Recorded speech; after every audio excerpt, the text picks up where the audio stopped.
कोई भी सपना साकार करने के लिए सबसे जरूरी है सही कोच का होना। चुनिए सक्सेस एकेडमी रायपुर को और करें अपने IAS PSC और व्यापम का सपना साकार। Download the app now. Hello friends, मैं धर्मेंद्र साहू, मेरे साथ छत्तीसगढ़ में पंचायती राज पढ़ रहे हैं और पंचायती राज का ये लास्ट टॉपिक हमारा है क्या पंचायत कमिटीज़। तो ये पंचायत जो कमिटीज़ हैं, standing committees of the panchayat ये कहा जाता है, मतलब पंचायत की स्थायी समितियाँ ये स्टैंडिंग कमिटीज़ होती हैं। जैसे कि आप विधानसभा और लोकसभा में भी, दैट मीन्स पार्लियामेंट में भी देखते हैं और आपको विधानमंडल में देखते हैं ना, सिर्फ विधानसभा की बात नहीं है, जहाँ विधान परिषद होते हैं वहाँ पर भी ये काम करती हैं। ठीक है, तो जो स्टैंडिंग कमेटी होती है दैट मीन्स वो परमानेंट कमेटी होती हैं ये, और जब तक इनका कार्यकाल होता है दैट मीन्स टेन्योर जहाँ तक होगा, और जहाँ तक मतलब कितना होता है तो 5 इयर्स एट मैक्स होता है, आपको पता है।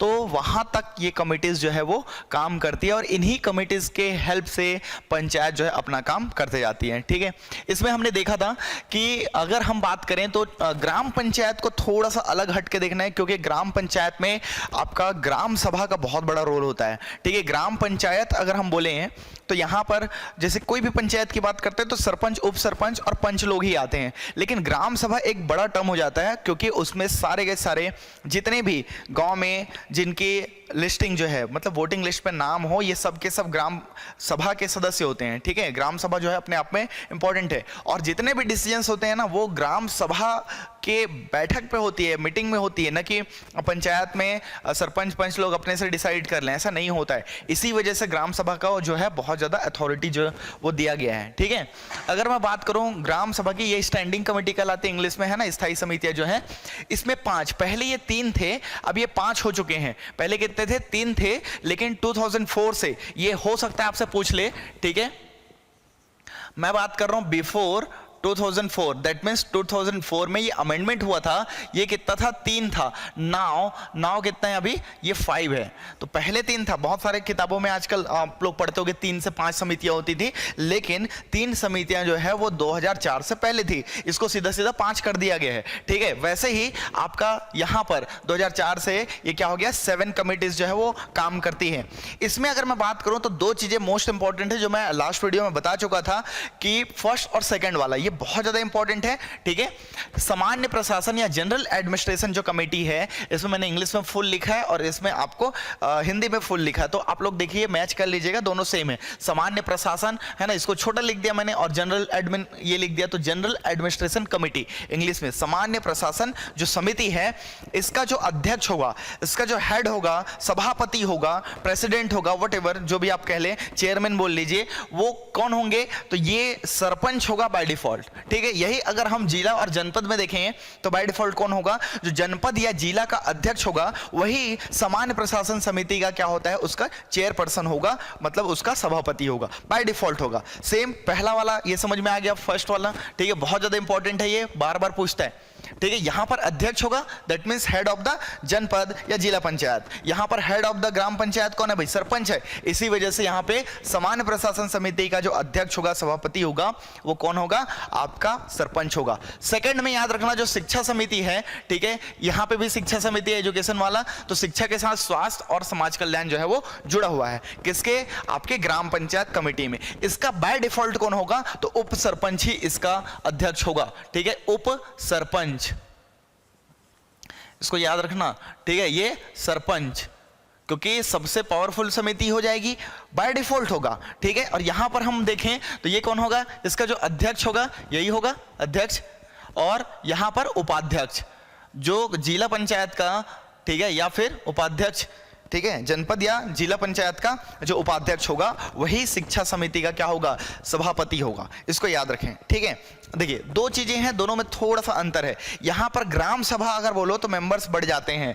ठीक है, ग्राम सभा के मेंबर्स आपके बढ़ जाएंगे, लेकिन यहां पर तो जिला और जनपद में अगर हम बात करें, क्योंकि यहां पर जो ग्राम सभा की जो वो रहेंगे, मतलब समिति में जो सदस्य रहेंगे वो ग्राम सभा के सदस्य भी शामिल होंगे, सिर्फ पंच, सरपंच और उप सरपंच तक सीमित नहीं है। ठीक है, और आपको पता है कि ग्राम पंचायत में अगर हम पंच की संख्या देखें तो वह कितना हो सकती है? 10 से लेकर के 20 तक हो सकती है, जबकि जनपद में 25 तक होती है सदस्यों की संख्या और जिला में 35 तक। ठीक है, लेकिन यहां पर कोई भी ग्राम सभा का सदस्य या दूसरा सदस्य शामिल नहीं होता है, याद रखना। नहीं होता है, ठीक है। इसको बहुत ज़्यादा जरूरी है, ये इसको याद रखना है, आपके लिए इंपॉर्टेंट है। दूसरी चीज़ें यहाँ पर डायरेक्टली पूछा जाता है कि भाई कितने सदस्य होते हैं, ठीक है। तो यहाँ पर ये बोला जाता है कि हाँ, किताबों में दिया जाता है कि कम से कम, नहीं, किताबों में ये देते हैं 4 सदस्य होते हैं, लेकिन यहाँ पर जो अधिनियम है उसमें दिया जाता है कम से कम 3, कम से कम 3 या 3 से कम नहीं होना चाहिए। तो ये मिनिमम है, एटलीस्ट की बात कही गई है, 3 से कम नहीं होना चाहिए, ठीक है। तो जनरली, ये जनरली है, ठीक है, जनरली सामान्यता कितने होते हैं? 4 होते हैं, ये सामान्यता है, या इसको याद रखना। कितने सदस्य होंगे? 4। तो ये देखो, ये जो बाकी के 3 बचे ना, इसमें कंपलसरी नहीं है कि कौन मतलब इसका रहेगा, पहली चीज। दूसरी चीज ये जान लीजिए, जैसे एक व्यक्ति 2 समिति का मेंबर रह सकता है, लेकिन 2 से ज्यादा का नहीं रह सकता। ये बहुत इंपॉर्टेंट है, ये क्वेश्चन डायरेक्टली पूछा जाता है, ठीक है। अ पर्सन, ठीक है, a person belong to at max 2 committee, 2 committee से वो बिलोंग कर सकता है, मतलब उसका member can be a member of 2 committee, ठीक है। ये इसको याद रखिएगा, can be member of 2 committees, 2 committees के मेंबर, वो सदस्य जो है वो रह सकता है, ये 2 से ज्यादा का नहीं रह सकता, एट मैक्स 2, ठीक है, इसको याद रखना। और कोई एक कमिटी, ठीक है, 2 और ऐसे बंदे को रख सकता है या ऐसे पर्सन को रख सकता है जो ग्राम सभा का सदस्य नहीं है, लेकिन वो उस पर्टिकुलर जो कोई काम सौंपा गया है ग्राम पंचायत के द्वारा उसका एक्सपर्ट हो, मतलब उसका ज्ञान उसको हो या स्पेशलाइजेशन हो उसके पास, ठीक है। जैसे कि कंपोस्ट खाद बनाने के लिए ग्राम गौठान समिति को अपॉइंट कर दिया गया, अब कंपोस्ट खाद के बारे में उनको पता ही नहीं है, तो हो सकता है कोई ऐसा, ठीक है, वो जो बायोमेडिकल साइंस में या कोई ग्रेजुएट हो या कोई अच्छी जानकारी रखता हो, खाद वाद बनाने में एक्सपर्ट हो, तो उस ऐसे मेंबर्स को, ऐसे 2 मेंबर्स को वो सेलेक्ट कर सकते हैं जो ग्राम सभा से भी अलग हो, ठीक है, जिसको इसमें वोट करने का अधिकार नहीं होगा। अगर कोई मीटिंग होती है तो उसको वोटिंग राइट्स नहीं होती है, याद रखिएगा, लेकिन वो बोल सकता है, उसको बोलने की अथॉरिटी होगी, बट वो वोट नहीं कर पाएगा। तो कोई भी कमेटी, ठीक है, मैक्सिमम 2 मेंबर्स को वो अपॉइंट कर सकते हैं, जो कि इससे किससे, मतलब वो जो समाज, जो आपका ग्राम सभा है उसका मेंबर ना हो तो भी उसको किया जा सकता है, याद रखना, बिकॉज ऑफ स्पेशलाइजेशन, ठीक है, या फिर एक्स्ट्रा इंफॉर्मेशन या एक्सपर्टिज्म, ठीक है, जो उसके पास है, उसके कारण इन सब चीजों को किया जा सकता है। ये बहुत ज्यादा इंपॉर्टेंट मैं फैक्ट बता रहा हूं, इसको याद रखना है भाई, ठीक है। एक व्यक्ति, मतलब कोई भी एक व्यक्ति 2 से ज्यादा, ठीक है, समिति का सदस्य नहीं रह सकता, पहली चीज। दूसरी चीज क्या होता है कि कोई भी, माने जो आपका ये है समिति, कोई भी समिति, any one of the committee, ठीक है, can be appointed 2 members which is, ठीक है, which is expert or specialized person for particular work, जो उसको सौंपा गया हो, ठीक है, which is given by the gram panchayat to that committee, particular committee को जो ग्राम पंचायत जो है वो काम सौंपती है, उसको कराने के लिए वो 2 कम से कम, या मतलब मैक्सिमम है, वो कम से कम नहीं, मैक्सिमम 2 पर्सन को वो क्या कर सकते हैं, अपॉइंट कर सकती हैं। इसमें याद रखना, इसमें सरपंच जो है डायरेक्टली क्या हो रहा है, इसका चेयरमैन बन जा रहा है। शिक्षा कमेटी जो है आपका, एजुकेशन कमेटी, उसका उप सरपंच जो है सीधा सीधा चेयरमैन बन जा रहा है। बाकी में जो सदस्य होंगे वो अपने बीच से किसी को भी, मतलब जो जितने भी सदस्य होंगे, 3 होंगे, 4 होंगे, 5 होंगे,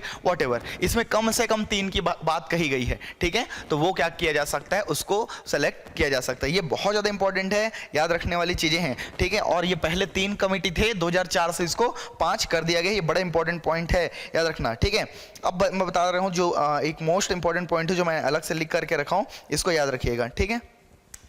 देखिए, ये जो कमिटीज़ हैं, ठीक है, जो आपके पास 5 कमिटीज़ हैं और ये जनपद और जिला के हैं। यहाँ पर भी आपको मैं बता दूं कि यहाँ पर कितने होंगे, मिनिमम 3 होंगे, लेकिन याद रखना ये जो 4 कमेटी वाले जो है ना, इसमें लागू नहीं होता है, बहुत सारे 4 है ना, तो इसमें बढ़ सकते हैं सामान्य प्रशासन में। इसी वजह से यहाँ पर किताबों में क्या दिया रहता है, ये तो सामान्यतः बुक में दिया रहता है, ठीक है, सामान्यतः बुक में दिया रहता है, लेकिन यहाँ पर अधिनियम में क्या बोलता है, कम से कम 3 सदस्य इसमें होने चाहिए और 2 लोग को और अपॉइंट किया जा सकता है। तो 5 ऐसे ही हो गए, तो ऐसा फिक्स नहीं है कि 4 ही यहां पर होंगे, ठीक है। तो सबसे ज्यादा इंपॉर्टेंट यह है आपके लिए कि यहां पर याद रखना कम से कम 3 सदस्य इसमें होंगे, ठीक है। दूसरी चीजें जो निर्माण और विकास समिति, कृषि राजस्व वन समिति है, ग्राम गौठान समिति है, इन सब समितियों में ठीक है कम से कम ठीक है क्या होंगे, 3 सदस्य तो होंगे, इससे ज्यादा हो सकते हैं, लेकिन यहां पर सरपंच और उप सरपंच इसके मेंबर नहीं बन सकते। ये आपके लिए इंपॉर्टेंट होंगे। ठीक है,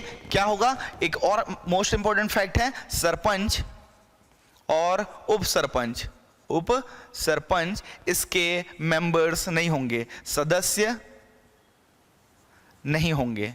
ठीक है, नहीं होंगे, इसको याद रखना, ये बड़ा इंपॉर्टेंट है कि भाई जनरल एडमिनिस्ट्रेशन के हेड हैं वो सरपंच जो है, और एजुकेशन जो कमेटी है उसका हेड है कौन, उप सरपंच है। तो सरपंच या उप सरपंच, बाकी जो 3 समिति होंगे उसके सदस्य भी नहीं होंगे, याद रखना। ठीक है, क्योंकि देखो अगर वो जो है सदस्य बने तो बाय डिफॉल्ट उनको क्या बनाना पड़ जाएगा भाई, वो हेड बनाना पड़ जाएगा, और वो खुद हेड है ना, उनको नहीं बनाएंगे तो बुरा मान जाएंगे। इसी वजह से बाकी जो समिति हैं उसमें इनको सदस्य ही नहीं रखा जाता। याद रखना, ये सरपंच और उप सरपंच बाकी समिति में सदस्य नहीं होते हैं, याद रखना, क्योंकि वो अपने ही समिति के हेड होंगे, जो जो समिति में है उसमें हेड होंगे। इसमें उप सरपंच हो सकता है, इसमें भी सरपंच हो सकता है, लेकिन यहां पर इन दोनों में नहीं दिया जा सकता। ठीक है, इसको याद रखना। और उप सरपंच जो है इसका हेड होगा एजुकेशन कमेटी वाले का।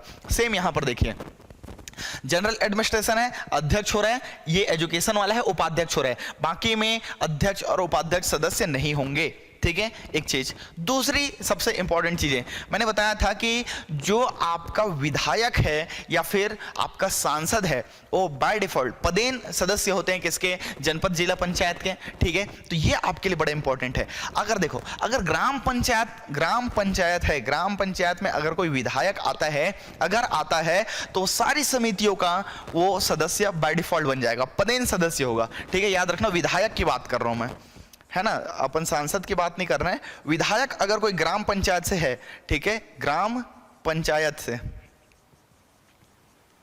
से हो, तब ये बड़ा इंपॉर्टेंट चीज है। ठीक है, तब क्या हो सकता है, सारे समितियों का पदेन सदस्य होगा, पदेन सदस्य। ठीक है, एक्स ऑफिशियो मेंबर हम बोलते हैं। ठीक है, बिकॉज क्योंकि वो ग्राम पंचायत कहीं ना कहीं उसका जो एरिया है, अगर वो ग्राम पंचायत का मतलब जो रहता है ना उसकी बात कर रहे हैं, जहां से वह बिलोंग करता है, अगर वो किसी ग्राम पंचायत में आता है तो वह विधायक, ठीक है, दैट पर्टिकुलर एमएलए, ठीक है, is the ex officio member of all committees related to village panchayat या फिर ग्राम पंचायत। ये बहुत ज्यादा इंपॉर्टेंट है, याद रखिएगा। जबकि यहां पर अगर मैं सांसदों की बात करूं, ठीक है, सांसद की बात करा, सांसद में हम समझ रहे हैं। ठीक है, यहां पर मैं बात करूं किसकी, एमपी की, मेंबर ऑफ पार्लियामेंट। और ये कौन से एमपी हैं, तो लोकसभा के हैं कि राज्यसभा के, ये दोनों के हो सकते हैं, याद रखना। इनका अगर जहां से वो बिलोंग करते हैं, याद रखना, जो घर है ना उनका, ठीक है, जहां के निवासी हैं, वो किसी जनपद या जिला में पार्सली आए या पूरा है, ठीक, अगर वो अर्बन एरिया के हैं तो पदेन सदस्य होते ही नहीं है, मैं पहले भी बता चुका हूं। ठीक है, ये अपनी मन चाही 2 समिति में सदस्य बन सकते हैं। ठीक है, member of 2 committees, members of 2, ठीक है, कमिटी, ये याद रखना भाई। ठीक है, मन चाही, ठीक है, वेर एवर ही वॉन्ट्स, ही और सी। ठीक है, तो ये आप याद रखना। ठीक है, 2 किसी भी एनी ऑफ 2 कमिटीज, ठीक है, can be joined by the MP. ठीक है, एमपी जो है वो याद रखना, कोई भी हो सकता है, MP of Rajya Sabha, MP of Lok Sabha, whatever. अगर ये चाहे किसी भी, मतलब ये इन दोनों में भी आ सकता है, इसमें भी आ सकता है, इसमें भी आ सकता है, लेकिन मैक्सिमम 2, ठीक है, कमेटी का क्या होगा, ये मेंबर होगा। बहुत ही ज्यादा ये इंपॉर्टेंट आपके लिए फैक्ट है, ये आपको याद रखने हैं, एटलीस्ट इतना आपको याद रखने हैं। ठीक है, दूसरी चीज मैंने बताया था कि इन कमिटीज के एटलीस्ट, ठीक है, वंस इन अ मंथ, 1 महीने में 1 बार, कम से कम 1 महीने में 1 बार इनकी जो मीटिंग है वो होगी। किसकी मीटिंग होगी, इस पर्टिकुलर कमेटी की मीटिंग होगी, और ये मीटिंग बहुत जरूरी है। देखो, अब ये जो कमेटीज है ना वो बनाए क्यों जाते हैं, तो ग्राम पंचायत, जिला और जनपद पंचायत के कामों को आसान करने के लिए कमेटी बनाई जाती है। ठीक है, और ये कमेटी से ही ये वर्क करते हैं। दैट मीन्स कि भाई कमेटी के माध्यम से ही तो, समितियों के माध्यम से ही कार्य करते हैं। तो ग्राम पंचायत या जिला या जनपद पंचायत जो काम इस समिति को सौंपेंगी उस काम को बखूबी करेंगे, जिसके लिए हर महीने वो मीटिंग लेंगे। और इनका टेन्योर कितना होता है अगर आप पूछ ले तो, इसका 5 साल, इसका 5 साल। कैसे लिखेंगे? 5 साल लिखा रहता है, लेकिन अगर ऑप्शन में आए अधिकतम 5 साल तो अधिकतम 5 साल लगाना है, क्योंकि लोगों को लगता है ठीक है कि क्या ये जो चीज़ें हैं उसको 5 साल तक रहेगा, तो भाई मैक्सिमम 5 साल। हो सकता है कि वो कमेटी को भंग कर दिया जाए, ठीक है, कलेक्टर के आदेश पर, इन सब चीज़ों को, इसलिए मैक्सिमम 5 साल लिखना। लेकिन याद रखना, पंचायत भंग हो जाती है तो समिति भंग हो जाती है। एक बॉडी ऐसा है ग्राम सभा जो कभी भी भंग नहीं होती है, ठीक है। ये पूछता है एग्जाम में, याद रखना, इसके पीछे का कारण भी बताऊंगा तो आप हंसेंगे। जो ग्राम सभा होती है वो कभी भी भंग नहीं होती, ठीक है। ग्राम सभा कैन नॉट बी डिसॉल्व्ड, ये बहुत ज्यादा इंपॉर्टेंट पॉइंट है। मैंने कहा ग्राम सभा, ग्राम पंचायत की बात नहीं कर रहा हूं, जबकि ग्राम पंचायत जनपद एवं जिला पंचायत को भंग या डिसॉल्व किया जा सकता है, कैन बी डिसॉल्व, ठीक है, जिला जनपद और ग्राम पंचायत, बट ठीक है ग्राम सभा कैन नॉट बी डिसॉल्व। तो ये डिसॉल्व क्यों नहीं हो रहा है, तो ध्यान दीजिएगा, क्योंकि ग्राम सभा बना किससे है यार? एक चीज एकदम कॉमन है, जितने भी गांव के सदस्य हैं जिनका नाम वोटर लिस्ट में शामिल है वो ग्राम सभा है, उन्हीं को तो कंबाइंडली हम ग्राम सभा बोलते हैं, ठीक है। तो उसको कैसे डिसॉल्व कर लोगे आप, ठीक है। तो इसको याद रखना, इसको कंपेयर किया जाता है राज्यसभा से, या फिर जो हमारा लेजिस्लेटिव काउंसिल है, दैट मीन्स क्या बोलते हैं, विधान परिषद है, इससे कंपेयर किया जाता है ग्राम सभा को।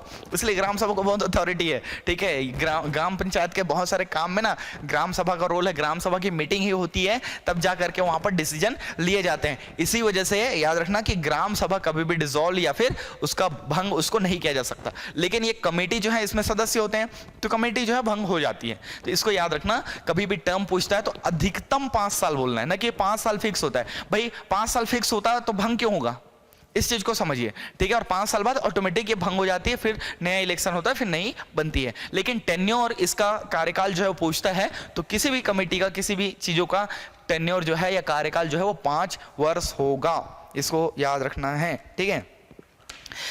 इसके बाद 2-3 चीजें और हैं, मैं आपको बता देता हूं, छोटी छोटी टॉपिक्स हैं जो भूल जाते हैं लोग। एक होता है मुनादी करवाना, कल मैंने डिस्कस किया था, मुनादी है ना, मुनादी कराना। मुनादी कराना, इसी को हाका पारना भी बोलते हैं, हाका पारना। ये देखो, ये क्या होता है हाका पारना? और ये तो कोई भी जैसे सूचना वगैरह इन लोगों को देनी होती है, ठीक है। ग्राम पंचायत को सूचना स्प्रेड करना है, ठीक है, तो टीवी, रेडियो, न्यूज़पेपर में तो कर सकते हैं, ठीक है, ये आपके एडवांस वर्जन हो गए। लेकिन आज भी ग्राम पंचायत और इन सब चीज़ों में ढोल या नगाड़े बजा करके या फिर हाका पार के, कोतवाल जो होता है ना, कोतवाल, वो पूरा गाँव में घूम घूम करके साइकिल में चिल्ला चिल्ला करके बताता है, उसको हाका पारना बोलते हैं, ठीक है। वो जोर जोर से क्या बोलता है, बताएगा कि भाई आज इस दिन या इस पर्टिकुलर डेट को इस ग्राम पंचायत की मीटिंग है, सभी वहां पर ग्राम सभा के जो सदस्य हैं वो उपस्थित होवे। इसकी बारे में क्या होती है, बार बार मुनादी करवाना, या ढोल नगाड़े पीट करके जाते हैं, बजाते हुए एक जगह पे, हर मोहल्ले में ऐसा जाते जाते हैं, और वहां पर सब इकट्ठे होते हैं, फिर सुनो सुनो सुनो करके, जो राजा महाराजाओं के टाइम से चला आ रहा है ना, वैसे ही मुनादी करवाना बोलते हैं। सॉरी। तो वहां पर क्या होता है, जैसे ही लोग जाते हैं तो वो सूचना अपना सुना देता है, और वो फिर स्प्रेड होती है गांव में, क्योंकि गांव में न्यूज़पेपर जो है वो पहुंच नहीं पाता है ना। बहुत सारे गांव आज भी हैं, आपके गांव आप जो देखते होंगे उसमें पहुंच जाता होगा, लेकिन बहुत सारे गांव हैं जहां आज भी न्यूज़पेपर नहीं पहुंच पाते।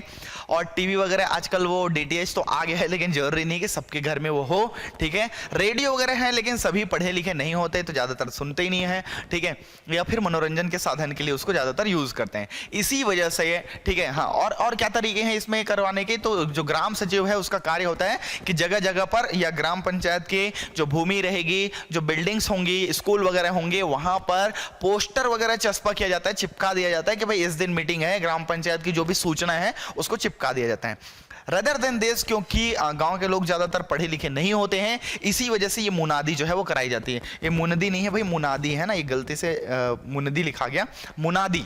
तो मुनादी कराई जाती है, और मुनादी का मतलब होता है ढोल नगाड़े पीट करके उनको मैसेज डायरेक्टली देना। डायरेक्ट कोई पर्सन होगा वो मैसेज देगा, और वो कोई पर्सन जो है ग्राम पंचायत अपॉइंट करती है, और जनरली वो कौन होता है, तो कोतवाल होता है, गाँव में कोतवाल होते हैं, वही जो है आपका मुनादी का काम करता है, ठीक है। तो ये आप लोग को समझ में आ गया होगा मेरे ख्याल से, ये सारी चीज़ों में और कोई दिक्कत नहीं होगी। बाकी मिसलेनियस हैं, कुछ कुछ क्वेश्चंस जो हैं उसको देखेंगे, और अगर आप चाहो तो इसको और डिटेल में पढ़ सकते हो कि भाई कौन कौन होगा, कैसे होंगे, कौन कौन सदस्य होंगे, क्या क्या इनके काम होंगे। तो ऐसा कुछ खास नहीं है। जैसे मैं आपको बता दूं, सामान्य प्रशासन समिति है, ठीक है, तो ये क्या होगा, सामान्य प्रशासन समिति का काम क्या होगा, तो जितने भी डेवलपमेंट वर्क हैं, ठीक है, जो आपके विकास कार्य हैं, बजट हो गए, बजट वगैरह बनाना, इन सब इसी के थ्रू होगा, ठीक है, लेखा जोखा का काम होगा, वित्तीय मामले जो फाइनेंशियल वाले हैं वो सब कौन देखेगा, सामान्य प्रशासन कमेटी देखेगा। बाढ़, सूखा, भूकंप, ठीक है, टिड्डी दल, जितने भी इस सब टाइप के अगर कोई महामारी वगैरह होती है, सारी चीजें होती है, तो उन सब चीजों के बारे में एक्शन लेगी। ऐसे विषय, कोई ऐसा सब्जेक्ट होगा जो किसी कमेटी को अलॉट नहीं किया गया है, वो सारे के सारे किसके अंडर आ जाएंगे, तो सामान्य प्रशासन समिति के आ जाएंगे। वैसे शिक्षा समिति की अगर बात करें, शिक्षा स्वास्थ्य वाला है ना, तो यहाँ पे प्रौढ़ शिक्षा, निःशुल्क शिक्षा, महिला शिशु कल्याण, ठीक है, प्राकृतिक आपदाएं यहाँ पे भी हैं, आपको याद रखना है। स्वास्थ्य एवं स्वच्छता वाला आएगा ही आएगा, ठीक है। आदिम जाति, हरिजन, पिछड़े वर्ग, इन सब चीज़ों के लिए जो वर्क होगी वो यहाँ पर होगी। बाकी जो है देखो, कृषि समिति एग्रीकल्चर वाला है तो एग्रीकल्चर वाला करेगा, निर्माण वाला है निर्माण वाला करेगा, राजस्व वन वाला करेगा, ग्राम गोठान अभी नया बना है तो ग्राम गोठान के लिए वर्क करेगी ये कमेटी, ठीक है। तो ये कौन अलॉट करेगा, तो ये जो है ग्राम पंचायत मीटिंग में तय करते हैं और वो उस पर्टिकुलर इनको कराई जाती है, याद रखना, ठीक है। एक किसी भी एक समिति में 3 से कम मेंबर नहीं हो सकते, उससे ज्यादा हो सकते हैं, इसको याद रखना। सामान्यतः 4 लिए जाते हैं, अगर 3 से कम वाला ऑप्शन में ना हो और 4 हो तो ये ले लेना, ठीक है, क्योंकि ये एक बार लिया जा चुका है व्यापम में, ठीक है। कम से कम 3, ये आपके बेयर एक्ट में दिया हुआ है कि मिनिमम 3, एटलीस्ट 3। और ये कमिटीज जो हैं, ये कमेटियों की संख्या पूछ लेती है, तो अब सीधा सीधा 5 लगाना है, क्योंकि 2004 से अमेंड हो चुका है, तब वो 3 हुआ करते थे। बहुत सारे किताबों में हम देखते हैं कि 3 समितियां होती हैं, 3 या 5 होती है, ऐसा लिखा रहता है। 5 समिति फिक्स है, 5 तो होंगी होंगी, ठीक है। इससे ऊपर भी हो सकती है अगर कलेक्टर चाहे, ठीक है, कलेक्टर के आदेश पर, ठीक है, ये कमिटीज जो है उसको बढ़ाया जा सकता है। आपके लिए बहुत ज्यादा इंपॉर्टेंट है, याद रखना, इसमें 7 से ज्यादा बढ़ाया जा सकता है कलेक्टर के आदेश पर। तो होप सो ये सारी चीजें समझ में आ गई होगी। अब ये सब पता है, कोऑपरेटिव वाला काम है ना, कौन कौन सी कमेटी क्या करेगा, कृषि संबंधित, वन से संबंधित, शिक्षा संबंधित, यही सब चीजों को करेगा, ठीक है। जिसको किसी को अलॉट नहीं हुआ है वो कौन करेगा, सामान्य प्रशासन या जनरल एडमिनिस्ट्रेशन कमेटी जो है वो देख रेख करेगी। तो होप सो ये सारी चीजें जो बेसिक इंफॉर्मेशन है, ये सारी चीजें मैंने लगभग बता दिया। अगर कुछ लगता है कि कमी है या डाउट है, कोई क्वेश्चन है, तो बिल्कुल आप हमसे शेयर कर सकते हैं, पूछ सकते हैं, ठीक है। वो सारी चीज़ों को मैं डायरेक्टली आपको बता दूंगा। इसके अलावा और भी लगेगा कि मुझे कुछ ज़्यादा इंपॉर्टेंट है, ठीक है, तो मैं खुद ही नेक्स्ट वीडियो में मैं बता दूंगा, ठीक है। लेकिन याद रखिएगा, जितना मैं बताया ना उसको जरूर आप लोग याद रखें। ये एग्जाम के पॉइंट ऑफ व्यू से बहुत ज़्यादा इंपॉर्टेंट है, बहुत डीप में क्वेश्चन पूछ रहे हैं, ठीक है। इससे रिलेटेड आपके क्वेश्चन जो है वो गलत नहीं होंगे, इतना जरूर आप लोग याद रखिएगा। हालांकि की नोट सबसे बेस्ट नोट्स होंगे आपके पास, है ना, इसको कम से कम आप लोग लिख लीजिए। अगर वो भी टाइम नहीं मिलता तो एटलीस्ट 2 से 3 बार लेक्चर्स को सुनिए और आप क्या करिए, सीधे सीधे जाकर के क्वेश्चन सॉल्व करिए। फिर आपको डाउट आएंगे, जो डाउट नहीं आ रहे हैं तो बिल्कुल आएंगे, क्योंकि क्वेश्चन जब देखोगे तो नए नए चीजों से सामना करना पड़ता है, उसको घुमाया देता है ना, सेम चीजों को अलग वे में पूछता है तो आप घूम जाते हैं। इसी वजह से जब तक क्वेश्चन सॉल्व नहीं करेंगे तब तक वो सारी चीजें क्लियर नहीं हो पाती है। तो आप लोगों को ये सारी चीजें बहुत अच्छे से क्लियर हो गई होंगी। अगर आपको फिर भी लगता है कि कोई एक्स्ट्रा इन्फॉर्मेशन चाहिए तो बिल्कुल आप कॉन्टेक्ट कर सकते हैं, ठीक है। चलिए फिर नेक्स्ट वीडियो में मिलते हैं और भी मिसलेनियस क्वेश्चन के साथ। Thank you. स्क्रीनशॉट ले लीजिए आप लोग।